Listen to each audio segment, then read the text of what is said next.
Hello, everyone. My name's Alan Dick, and on behalf of my fellow co founders, Scott Silverman and Veronica Sonsev, as well as the rest of the entire Commerce Next team, I want to welcome you to today's webinar. Today is Wednesday, September 25th, 2024, and our topic this week is Maximizing Loyalty Strategies and Technologies for Holiday 2024 and Beyond. Before we go any further, I'd like to welcome and thank today's speakers. We've got John Kosoff, he's a CDO over at Tillys, Travis Garcia.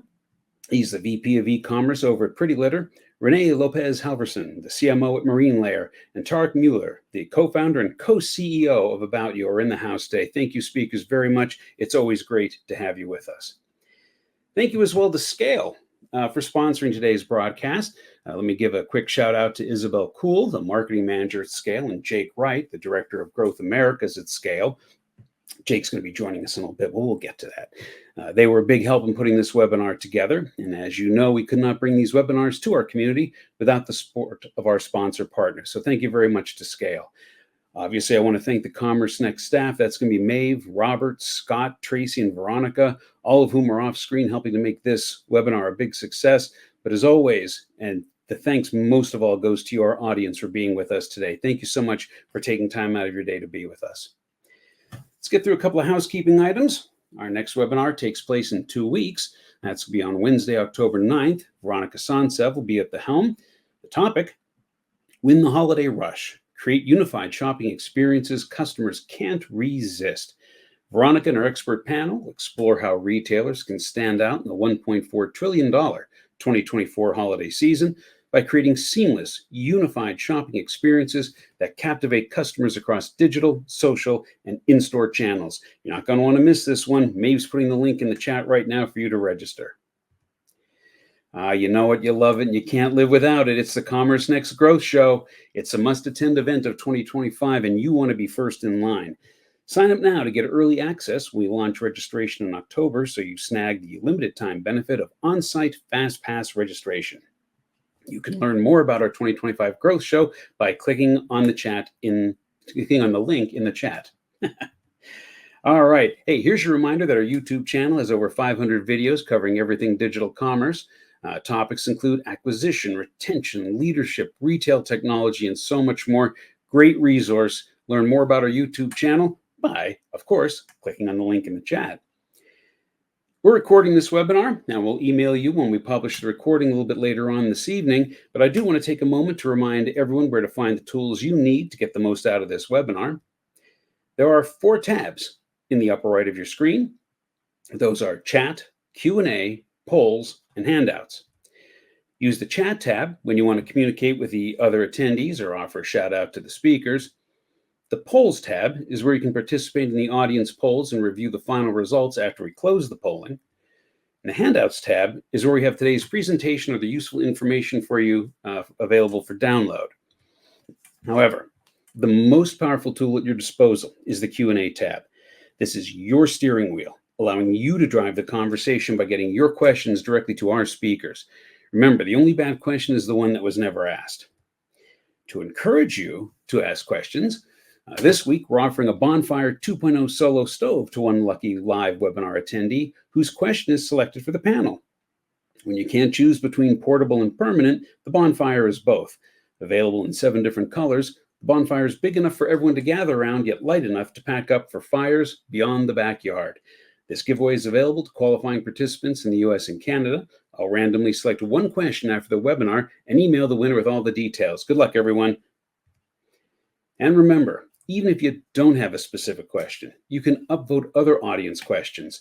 This really helps me prioritize which questions to present to the panel by letting me know what is the most important to you. Lastly, if you're watching this on the replay, please note that the handouts are available by clicking on that highlighted document icon in the video player, and the audience poll question results are available via the Polls tab. With that, we bring up Tarek and Jake. Where are you, Jake? Hey, there you go. All right, so we have an interesting situation today. Typically, our sponsor partners have one person that represents them the entire time, but Scale is kind of different. Scale, and Tarek, correct me if I'm wrong on this, but Scale was actually born from the retailer About You. You actually built your own technology to serve what you wanted to get done, and then decided it was so good, you would release it upon the world. Do I have that right? Yeah, Perfect. good. So in order to give the audience balance here, Tarek's going to present about the retail aspect of boosting loyalty and strategies, and Jake's going to take a few minutes to introduce Tarek and introduce scale. So, gentlemen, I will let you both take over. Excellent. Thank you, Alan, for the introduction. Is my screen share working? Yeah, just to give a brief introduction. So as Alan said, I'm Jake Wright, the Director of Growth of the Americas for Scale, and I'm pleased to introduce as well Tarek Mueller. He's the co-founder and co-CEO of About You, as well as Scale Commerce Engine, which, as Alan said, was spun out of About You about 5 years ago into a separate entity. Before I hand it over to Tarek, who's going to talk in a bit more detail about how About You drives loyalty with their customers, I want to really take a moment to talk about the topic of loyalty and why it matters. I think the market has had a bit of an evolution over the years in thinking about loyalty and has become a lot more sophisticated. Loyalty is no longer a program with points and redemptions and a promotion lever. It's really a holistic set of strategies that are designed to drive customer intimacy. And the reason that we care about it is, of course, it's highly profitable. And I think it's more critical than ever for brands to drive long-term shareholder value by really building a deeper connection with their customers. And just from some simple research that we've done here at Scale, just to really bring this to life, what we see when we look at loyal customers versus those that are occasional shoppers with a brand or retailer, we see over 300% higher lifetime value. We see that those shoppers spend on average 67% more than new shoppers, and they are 86% more likely to recommend your brand to friends or family. So it's a tremendous lever to grow your business and really to drive profitability over the long run. So with that, let me hand it over to Tarek, who's going to talk more about how About You drives loyalty with its customers.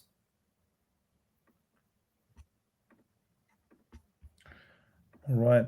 Let me take over the screen, Jake. Okay. Great. Thanks for the kind introduction. Before I jump into the topic of loyalty, I would like to introduce About You quickly, as we are not active in the US.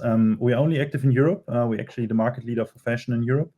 I founded the company 10 years ago. We are today at 5 billion in revenue. We're active across 28 countries, so covering more or less all relevant countries in continental Europe. And yeah, we're selling fashion mostly to Gen Y and Gen Z customers with more than 40 million monthly active users, so quite sizable. We also took the company public 2 years ago. It's a bit similar to Revolve, maybe in the US. I would say that's maybe the closest comparable. So we offer a whole wide of brands, mostly international top brands like Nike, Adidas, and so on and so forth, but also own label products and celebrity corporations with international celebrities like Kendall Jenner, Katy Perry, Bella Hadid, Millie Bobby Brown, Emma Roberts. So a bunch of international celebrities, but mostly national celebrities that are well known in the respective country. We generate most of our revenue on the smartphone, 90% mobile share. We do marketing mainly through influencer marketing and influencer corporations. And we have 42 million unique monthly active users. And most of them, 75% of our traffic comes organically to About You. In terms of loyalty, we believe mainly in two things that are driving loyalty and retention. One is hyper-personalization. That's also included in our name, About You. So it's a highly personalized website where with every click, we try to optimize the next click and give each and every of those 40 million monthly active users a highly personalized experience. And I'll show a couple of examples here. And then secondly, customer engagement, really basically driving measures that make our users and our customers come back ideally every day. Starting with personalization, I brought two examples that have worked very well for us in the past. So that is something, Maya is something we've launched 6 months ago. I hope you can see the demo here. It's a ChatGPT-like shopping assistant that you can access through our app. It is, you all know ChatGPT, so you can basically ask questions. You can do a visual search, and Maya can also summarize chat history.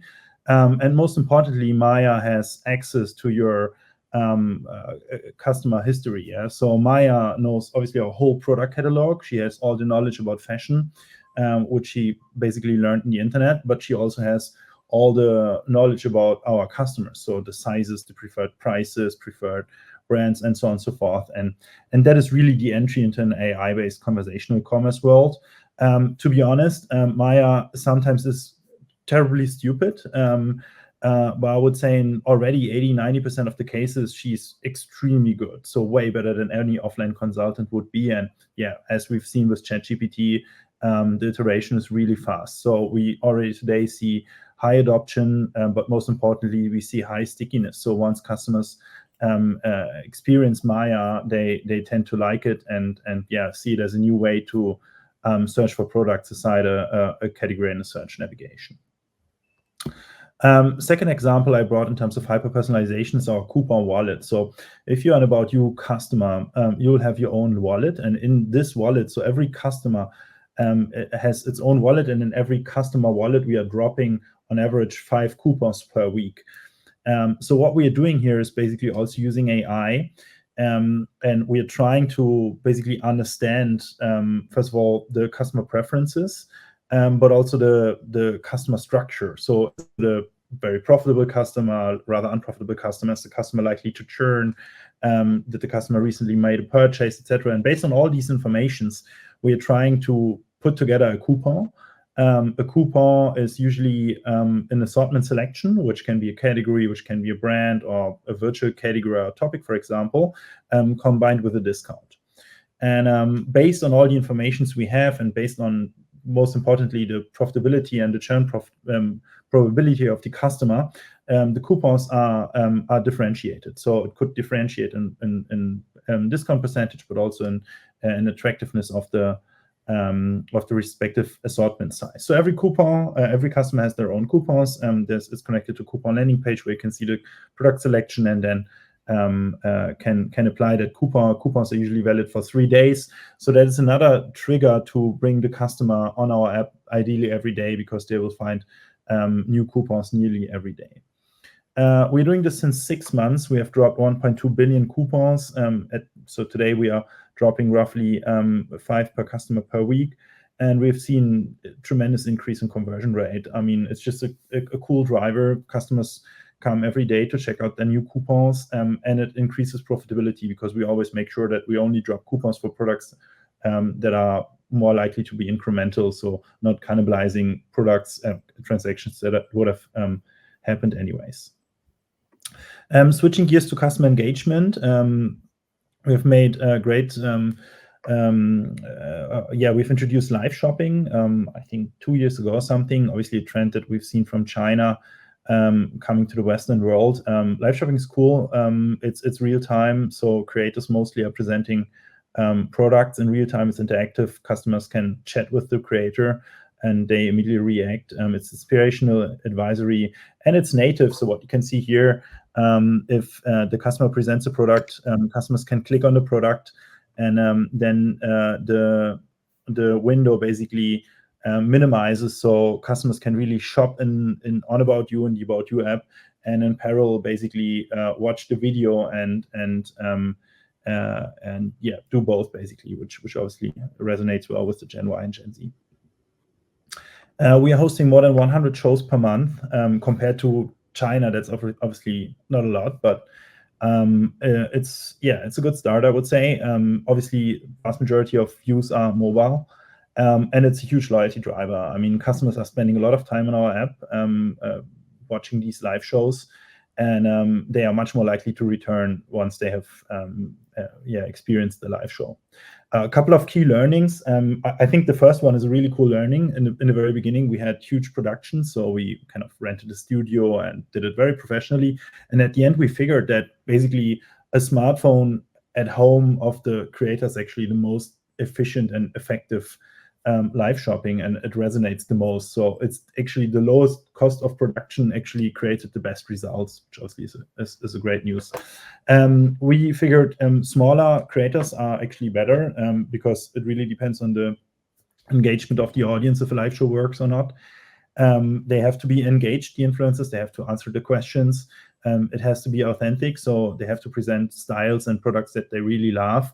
And this whole, if you do all of that right, the real-time experience can really drive sales and conversion and loyalty.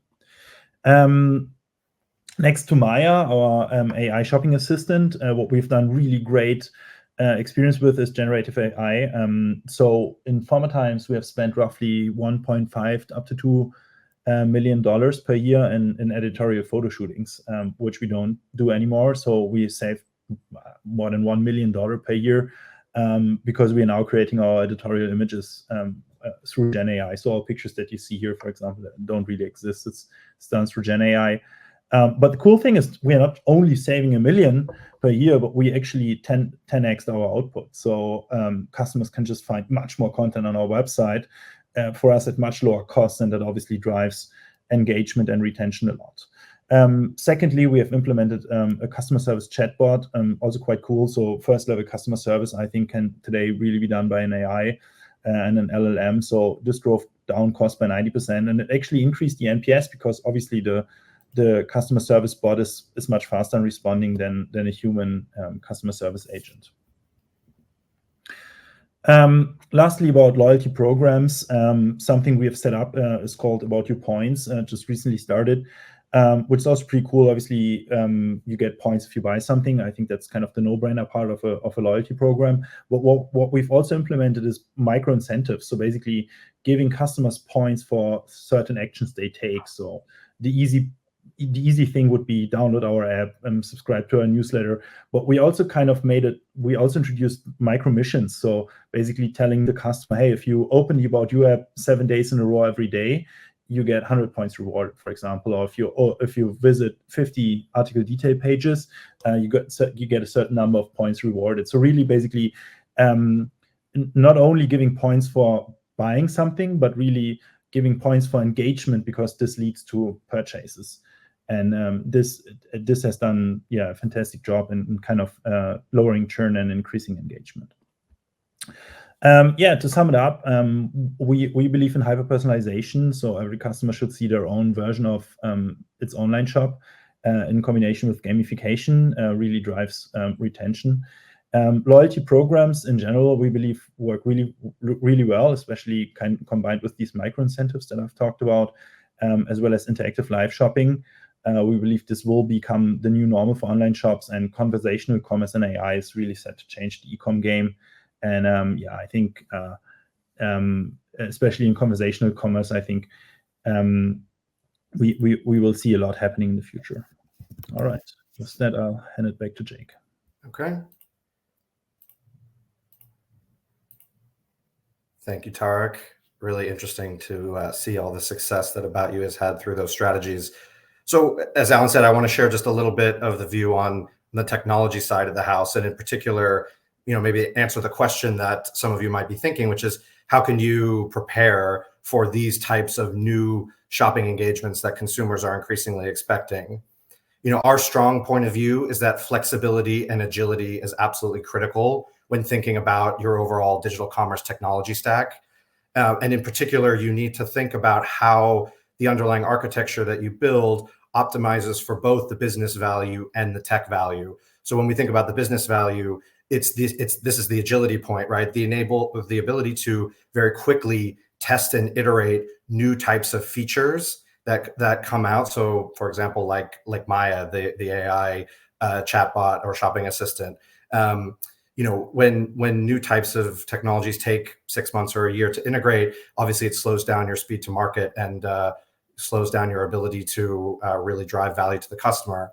And then on the technology side, this need for modular composable components that enable you to quickly swap in and out new features without having to redo the overall underlying architecture. And this really is the value that scale tries to bring with a unique, what we call unified and composable architecture. It's sort of the Goldilocks, combining the best of the two main architectures that exist in digital commerce today, which is the monolith and the microservices. So what's unique about scale is it's very feature rich out of the box. A lot of those back end, maybe commodity functionality that you really expect your monolith system to deliver all comes pre-packaged with Scale, but at the same time, it's natively headless and composable, and that allows you to bring the best of breed of unique, cool new features to your front end and really focus your development activities on prioritizing your customer experience. So we think it provides quite a unique differentiator in that way, and we think it's a really innovative new way that brands and retailers should start thinking about their commerce architecture. And I'll just end a bit with a bit of an overview on kind of who Scale works with today. You may not be as familiar with Scale here in North America, but we've been in Europe for many, many years and work with a number of blue chip brands and retailers beyond just About You. So including Manchester United. They actually have a new website that went live earlier this week. So go and check them out. Fielmann, Europe's largest optician, Deichmann, which is Europe's largest shoe retailer, and over 200 other online shops are powered by Scale today. So I'll wrap it up there and thank you all for the time. And Alan, back to you. All right. Yeah, I'm going to hold the two of you on here for a second. We've got a bunch of audience questions coming in. Let's kind of do these as rapid fire. The first question is, I assume users need to be logged in for the hyper-personalization. Tarek, I'm assuming that's correct. No, it also works when you're not logged in, but it works much less good, obviously, because we don't have the full whole history, but we analyze click data already. So with your first click, the personalization starts. All right. Second question, what percentage of customers shop exclusively with coupons? And is that cohort more profitable than other customer cohorts? It's a small percentage that shops exclusive with coupons because they are all only valid on a certain number of products. But it's usually obviously a basket consists of several products, and on maybe one or two of them, maybe a coupon is applied. But then they usually also tend to buy top sellers that are not discounted. That's why it is very, very profitable, because it's usually an incremental extra sale that we generate in a basket. All right. And then this could be a toss-up for either of you. Assuming these features are only available in the app, how do you tie this in with the mobile, web, and desktop experience? We always roll them out on web and desktop as well, but much later. I mean, for About You, 90% of our revenue and traffic is on the smartphone, so there's not much of a priority on web actually. But we always try to make sure that, let's say, within 6 months or so, things are also available in the desktop. For most of the stuff, not everything. All right. Sounds good. Tarek, we're going to bring you back. Jake, we'll bring you back up if we've got any technical questions, so stand by. Thank you. Rob, bring up my screen and let's do some audience poll questions here. All right. So it's poll time. Just want to get the temperature here, kind of ask you guys some questions. Let's begin with this one. Question number one for the audience. Scott, if you'd launch it. What kind of loyalty engagement do you incentivize? You can select all that apply. What kind of loyalty engagement do you incentivize? Is it A, purchases from your brand.com site, B, purchases from a retail.com, social engagement is your third choice, customer referrals, ratings and reviews, or anything else, other? You can put that in the chat section. All righty, so looks like the first results are coming in. Looks like purchase from your brand.com site, not surprisingly, coming in at first place at about 33%. Second place is customer referrals at 19%, with social engagement and purchase from a retail.com. And it looks like we've got everybody in there. So first place, purchases from your brand.com site at 32%. We'll close that poll. Now, interestingly enough, when Veronica asked you this question on the 21st, we saw the purchase from the brand.com site was the number one answer. And again, predictably it would, but it's gone down quite a bit. And it seems that customer referrals, social engagement, and purchase from a retail.com are now starting to catch up with that. So it's interesting to see the change over the years. Certainly purchasing from your site's number one, but we're seeing the other ones catch up to it. So that's interesting to see. All right, next question. What kind of loyalty program incentives do you offer? What kind of loyalty program incentives do you offer? Is it A, discounts? B, special attention like a birthday?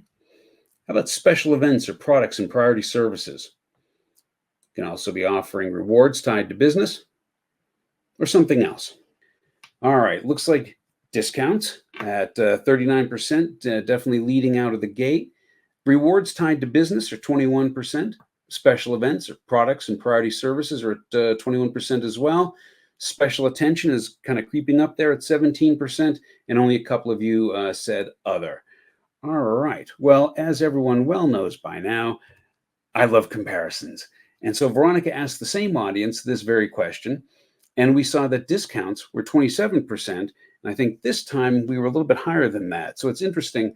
Everyone's trying to get away, claims to try to get away from discounts, but it seems like we might be discounting a bit more. And back in 2021, rewards tied to business was a close second. So discounts seem to have pulled away relative to 3 years ago. So I thought that was interesting. All right. Thank you very much for taking those. Speaking of Veronica, as I mentioned earlier, our next webinar takes place in 2 weeks on Wednesday, October 9th. Veronica Sonsev is hosting that one, and her question for you today is, which unified commerce services do you offer today? And you can select all that apply. Which unified commerce services do you offer today? Is it buy online and pick up in store, Opus? Is it buy online, pick up from a retail partner? How about curbside pickup? Fourth option is ship from store. How about same-day delivery? Now, this is direct or via Instacart, DoorDash, etc. Perhaps you offer endless aisles. How about buy online and return in store, Boris? Or none? You haven't turned on unified commerce services. Well, Bopus seems to have the early lead on this. That's a solid 26%. Coming in for a tie in second place is ship from store and buy online, return in store. And your fourth place answer is same-day delivery. All right, very good. Scott, you can close that poll. Thank you very much for taking care of those. And with that, let's bring up our panel. All right. Hey, everyone. Thanks for joining us. Tarek, I forgot to mention that you're dialing in from Munich, so you get the late night award for coming in with us. We appreciate that. All right, so let's get everyone introduced here. Renee, why don't I have you go first, and then I'll do John and then Travis. Renee, introduce yourself. Tell us about your company. I'm Renee Lopes-Halverson. I'm the CMO of Marine Layer. Marine Layer is a California leisure-inspired apparel business out of San Francisco. We make all the great stuff that you want to be wearing in the weekend. And yeah, I've been here for about 10 years, which is crazy. I'm really proud of how much we've scaled and grown the business. We have about 47 stores across the country, a fast-growing online channel, and then we're also in wholesale. Outstanding. Mr. Kosoff. John Kosoff from Tillys, Chief Digital Officer. Been here for about 5 years. Tillys has about 250 retail stores across the nation in 31 states. Teen, retailer, fashion, carry a lot of your favorite brands, and have a pretty big online business as well. Outstanding. And Travis, this is a first time for you on our webinar, isn't it? Yep. Right. Travis Garcia, VP of eCommerce at PrettyLitter. PrettyLitter is a specialty cat litter subscription. So as a company, we're subscription focused. So loyalty plays kind of a unique aspect to us. We're just now jumping into it. As also we know CPAs go up. So retention is a bigger ROI these days. So for the first time since we've been around for 4 or 5 years, we've been greenlit and we've been exploring a lot of different plays and providers in the loyalty world. All right, outstanding. Thank you all for being here with us today. Very much appreciate taking time out of your day. I know none of you have anything to do, right? It's that time of year when it's just easy peasy.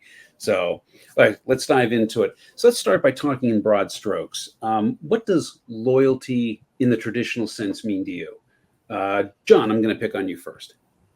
Perfect. I think it's changed a lot in the last few years. I think people used to think of a traditional points program and customers used to think of traditional points program, but I think Tarek did a good job. It's much wider than that. And I think, some of the best brands with the best loyalties don't have a loyalty program, whether it's an Apple or a Netflix. They have fantastic brand loyalty, but they don't have a program. And I think it's gone more to, in our opinion, more exclusive access, exclusive things that the customer really wants.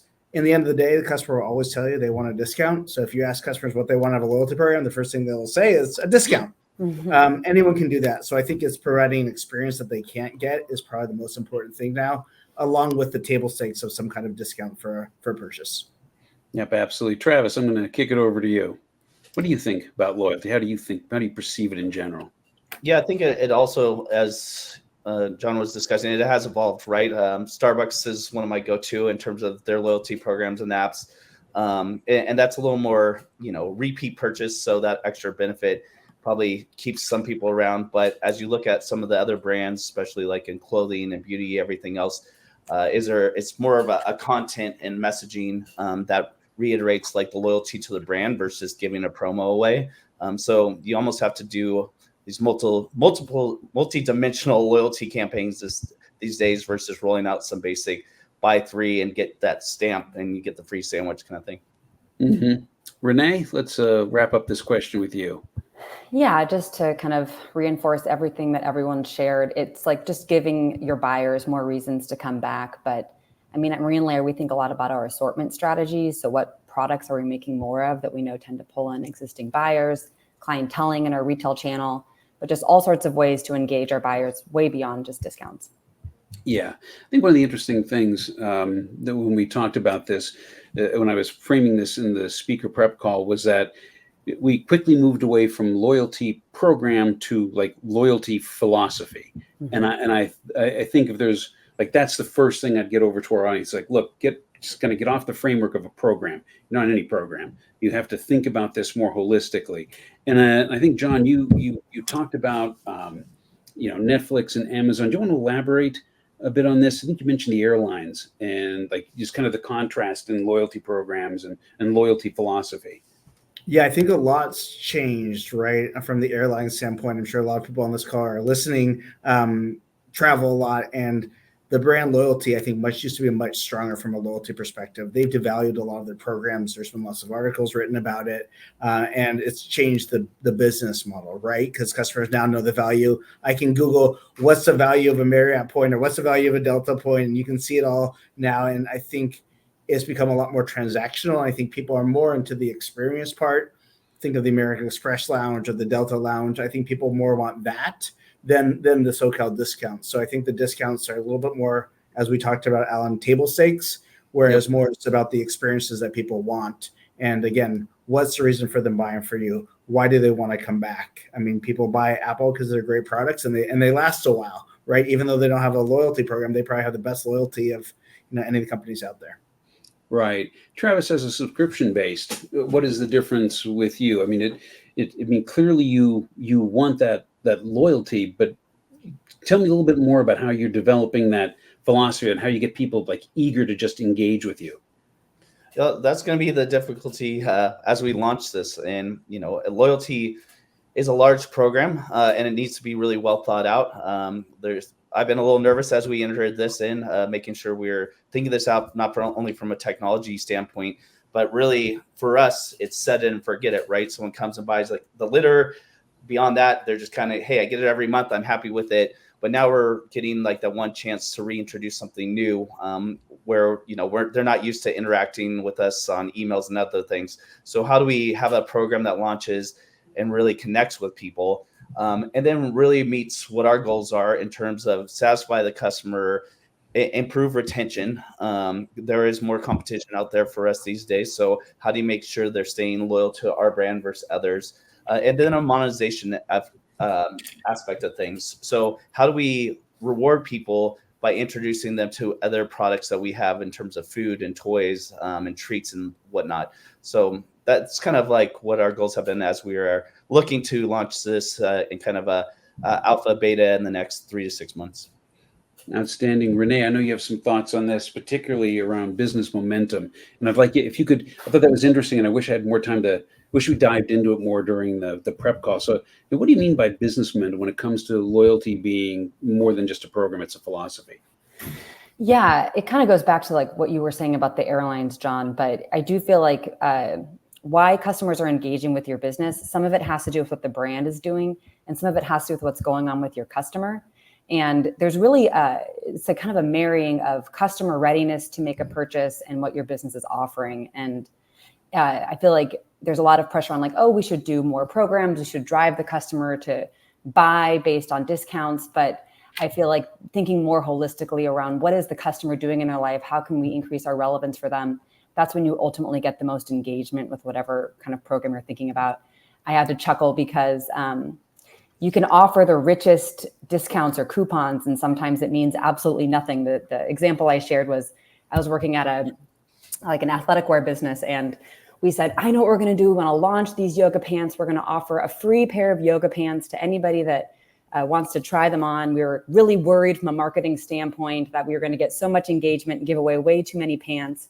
The pants were retailing for about $100, so it seemed like a really rich offer.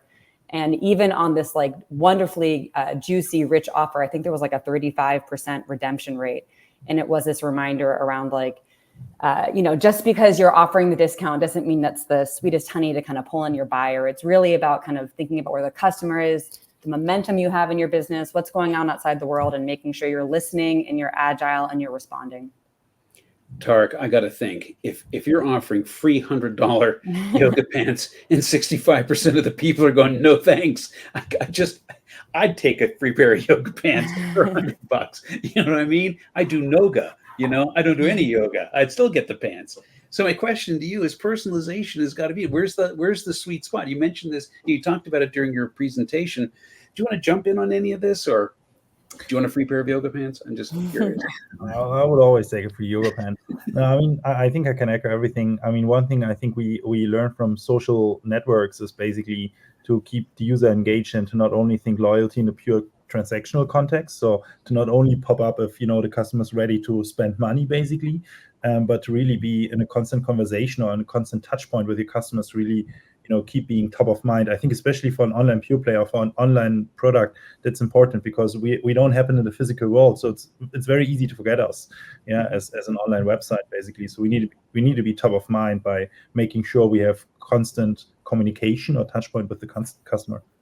Yeah, I think just to add on that too, there's so many loyalty programs. I'm probably a member of 100 loyalty programs. I couldn't tell you 10 of them that I actually pay attention to. And I think Tarek's right. Like, it's about the engagement, it's about the communication and being top of mind, because there's so many programs.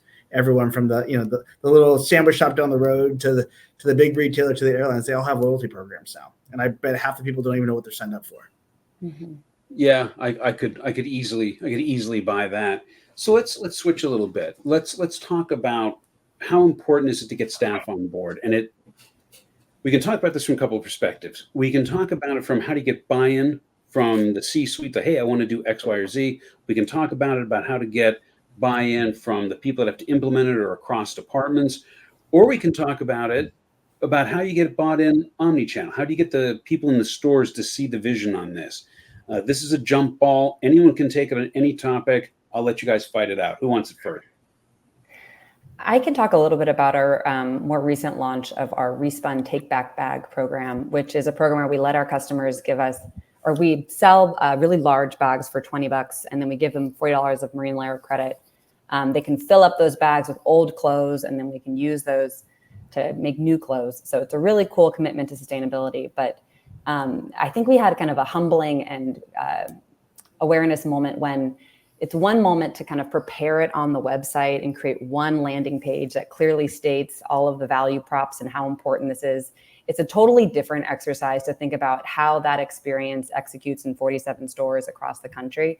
And ultimately, the most important loyalty drivers are about creating clear communication and awesome connection. And those talking points that we are providing for our stores were incredibly important. The buy-in for all of our retail associates across the fleet, the fixture that we were using to present the materials to clearly communicate like the value and the intent that went into developing good materials made such a big difference. And it just reminds you that it's not necessarily just the vehicle, the transaction, it's really about the messaging and the experience you build around it. It's interesting. Travis, any thoughts on this? Yeah, I was going to just speak a little to the omni-channel aspect of things. Since we're sold in stores by retailers like Walmart, Target, and we've been largely D2C driven first business. How do we allow people to shop where they want to shop but still reward them, as well as then reward them while capturing kind of that first party data, then allows us to notify them of new upcoming products, different offers, even D2C products maybe that they might not have access to.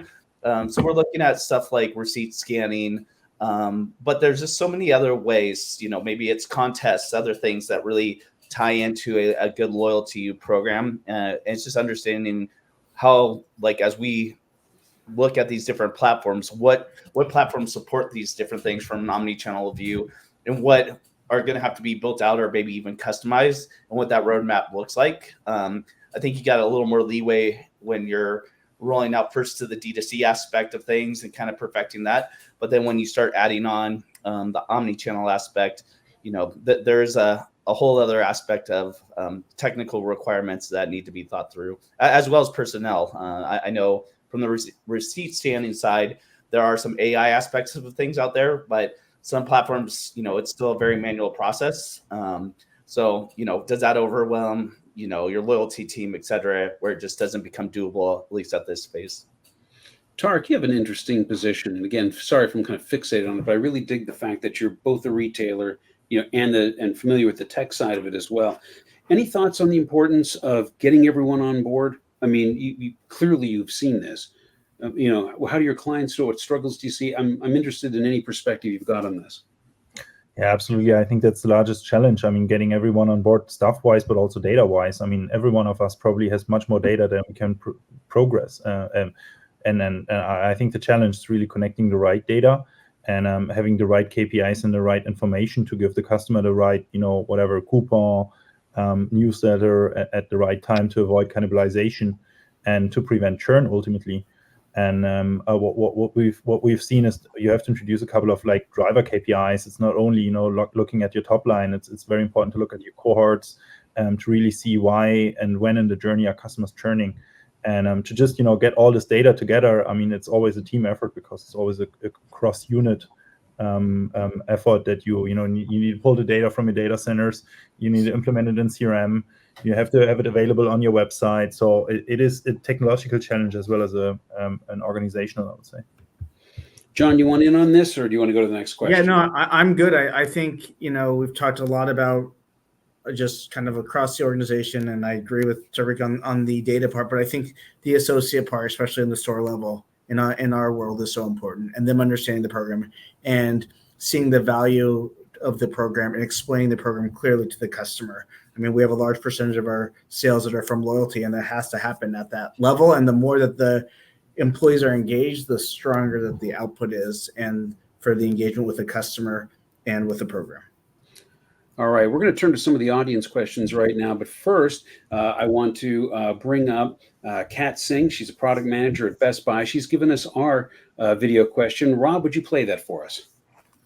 Hello, everyone. I'm Kat Singh, and I work at Best Buy as a product manager. And my question is, how do you foresee shift in consumer behavior during the 2024 holiday season, especially with the changing economics condition and the upcoming presidential election?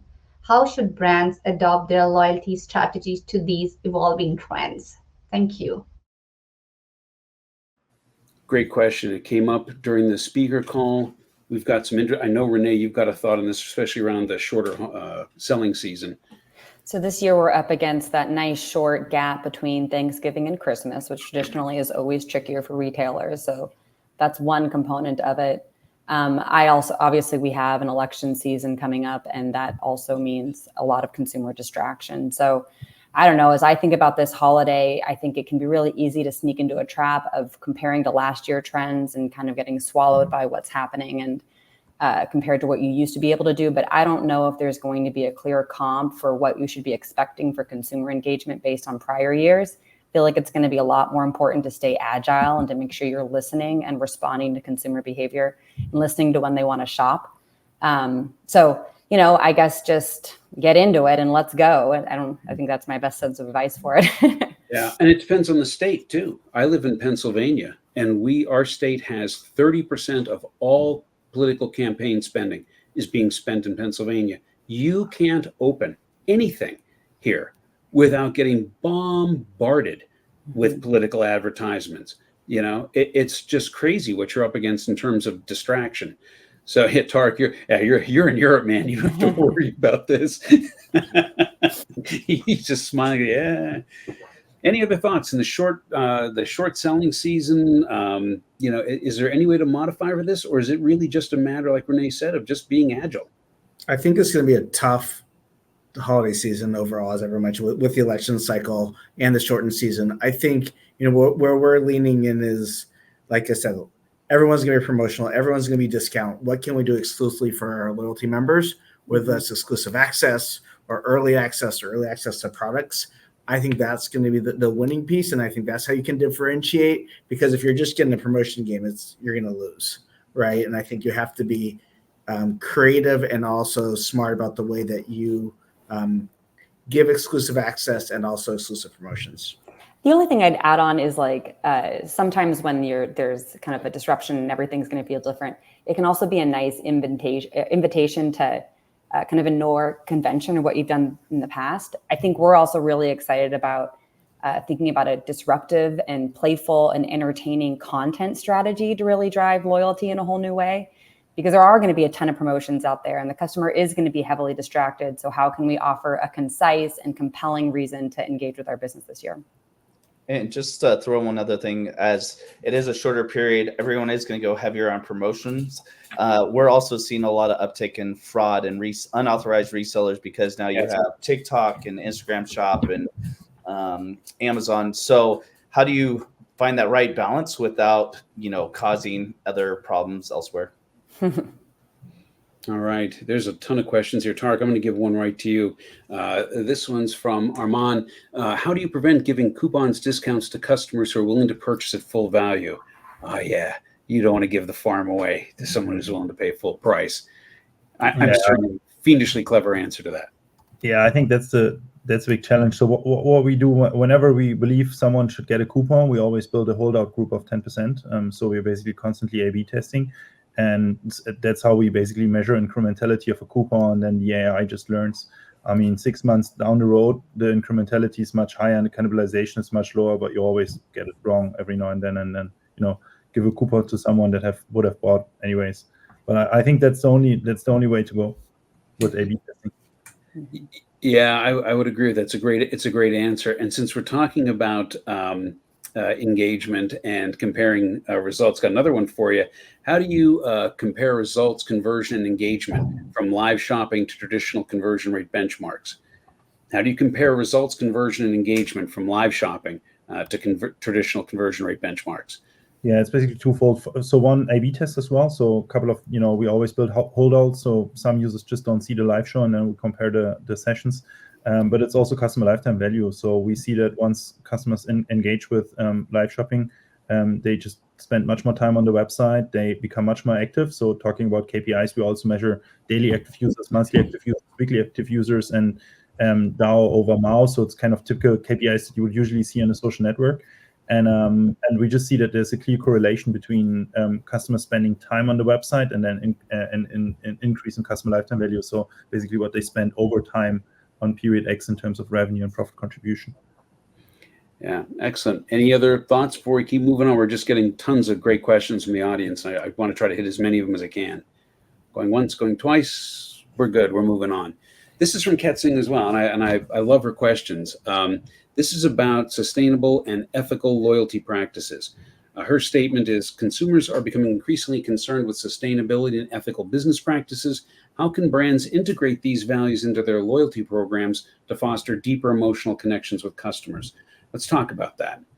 How do we get ethical loyalty and sustainability practices? How do we weave them in? I can answer from a former life and a former program we set up.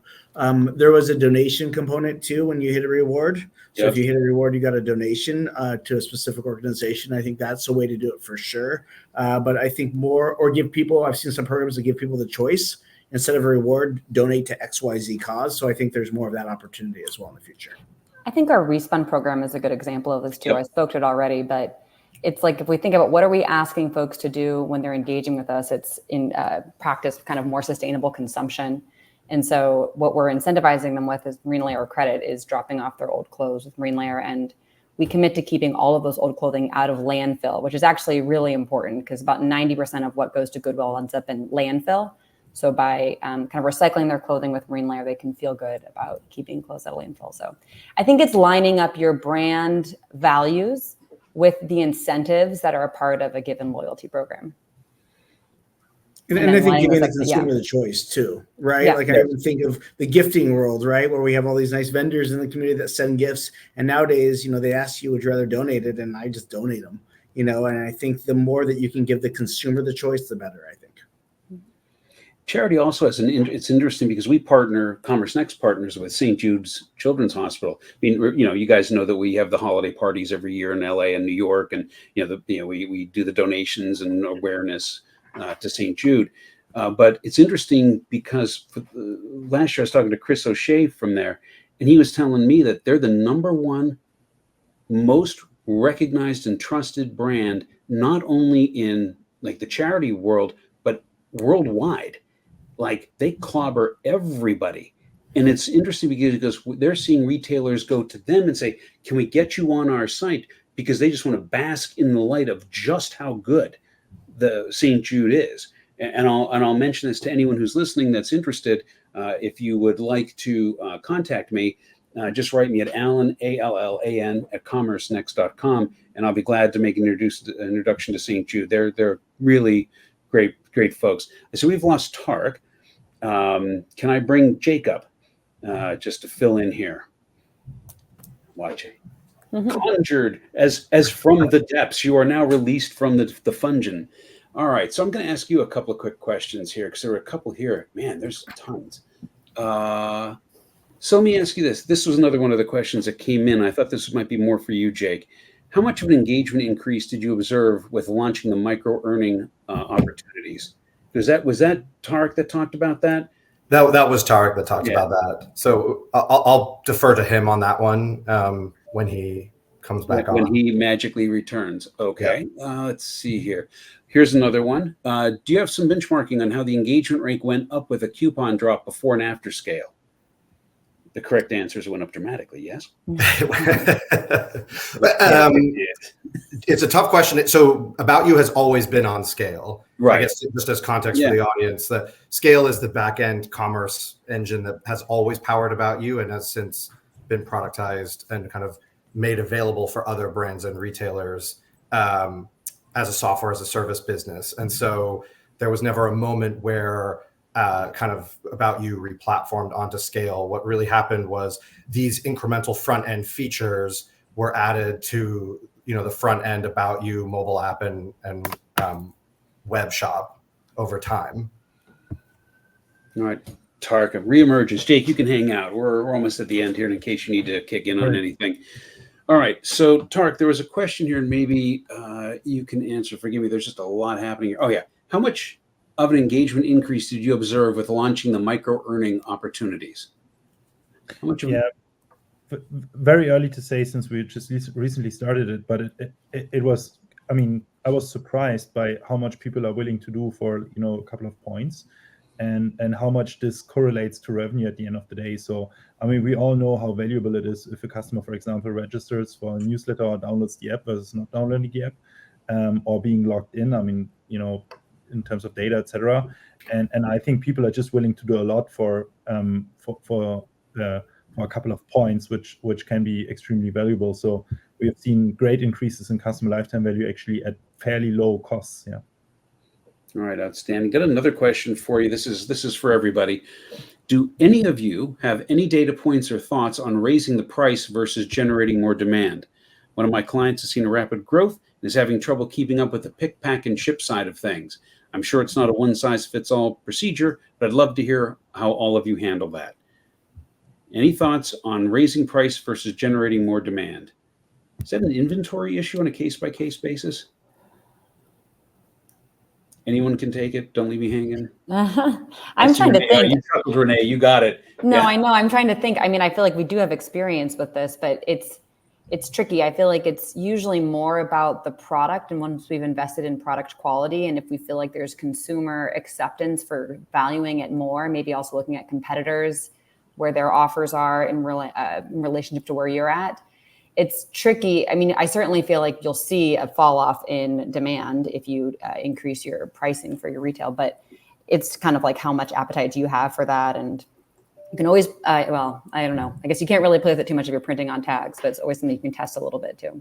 Yeah, I mean, my answer is, and it's a generic answer, but is A/B test it. I think more of, a discount or a free shipping discount, you can A/B test it. I think that's the best way to look at it. But there is definitely a point, and sometimes it surprises you. I know I've done some tests in the past, and sometimes it surprises you. Mm-hmm. I mean, we've done great experience with increasing prices. I mean, it sounds so stupid, but usually dynamic pricing engines are usually, pricing down. But I mean, sometimes you can just increase the price by 10% and nothing happens to the demand. Obviously, often not, but sometimes it works. So a dynamic pricing engine, especially if you're active in multiple countries or whatever, or multiple regions. For example, if you sell fashion, obviously weather plays a big role. Yeah. And there are times where you just can increase price and nothing in demand happens, it's just pure margin. So I think increasing prices is a great lever. One call out, I think we've done some price increases before and A/B tests around it. We didn't really see the impact till much later of that price increase. So while the more immediate impact was negated, like there wasn't a huge decrease in conversion, et cetera, 3-6 months later, we did see a lot bigger impact that we hadn't figured in. Mm-hmm. All right, we are almost at the top of the hour. I'm going to try to sneak 2 questions in here. Renee, this was for you. This is number 7 on our list.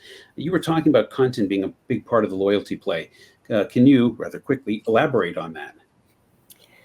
Yeah, I think in the same way, I think we're really seeing that different types of content works for existing buyers versus new buyers. Like introducing yourself is obviously super important for acquisition, but that playing with like novelty and disruption and fun and emotional content works so well for engaging our existing buyers. So I think investing in loyalty for us in a lot of ways has meant investing into our content teams and thinking about either whether it's UGC, whether it's stuff that our internal teams or editorial teams are doing, but making sure they have the license to really push stuff and have fun, because we know that our existing customers respond to that.